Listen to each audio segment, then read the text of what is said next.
નમસ્કાર દર્શક મિત્રો, સયાજી સમાચારમાં આપનું સ્વાગત છે।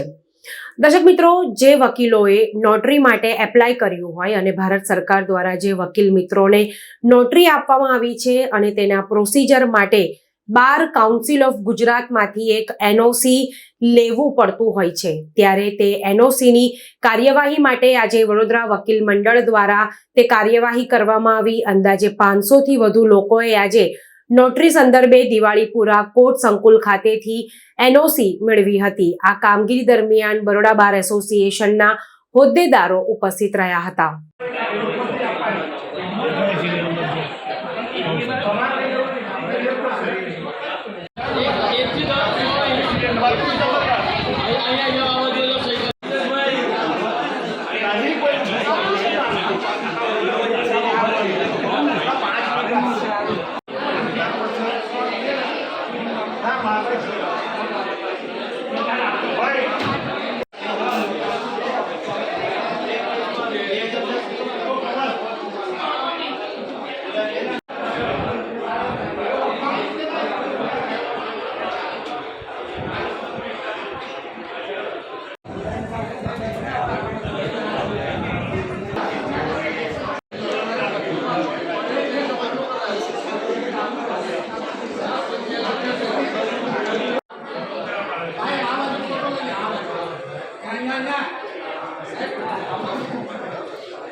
બરોડા બાર એસોસિએશનના જનરલ સેક્રેટરી રીતેશ ઠક્કરે આ અંગે વધુ માહિતી આપી હતી।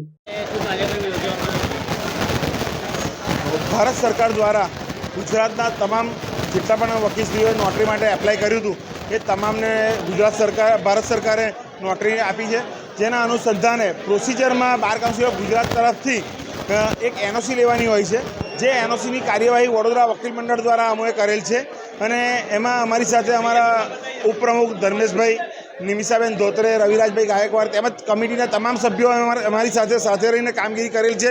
જે કામગીરીના અનુસંધાને આશરે 550થી વધુ વકીલશ્રીઓને અમે એનઓસી લાવી આપેલ છે, જેથી એ વકીલશ્રીઓને અહીંયાથી અમદાવાદ ના જવું પડે, ગાંધીનગર ના જવું પડે અને ધક્કા ના ખાવા પડે, તેમજ તેમનો સમય તેમજ પૈસાનો પણ બચાવ થાય એ હેતુસર અમે આજરોજ અમારી કામગીરી કરી છે।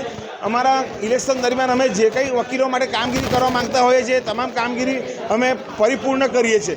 જે અમારી કામગીરી આજ દેખાય છે, આજ રોજ મોટી સંખ્યામાં અહીંયા વકીલશ્રીઓ હાજર છે અને પોતાની એનઓસી અહીંયાથી કલેક્ટ કરે છે। કેટલા વકીલોને એનઓસી આપવામાં? 550 વકીલોને અમે બાર કાઉન્સિલમાંથી એનઓસી લઈને આવ્યા છે અને આજ રોજ અમે સુપરત કરીએ છીએ।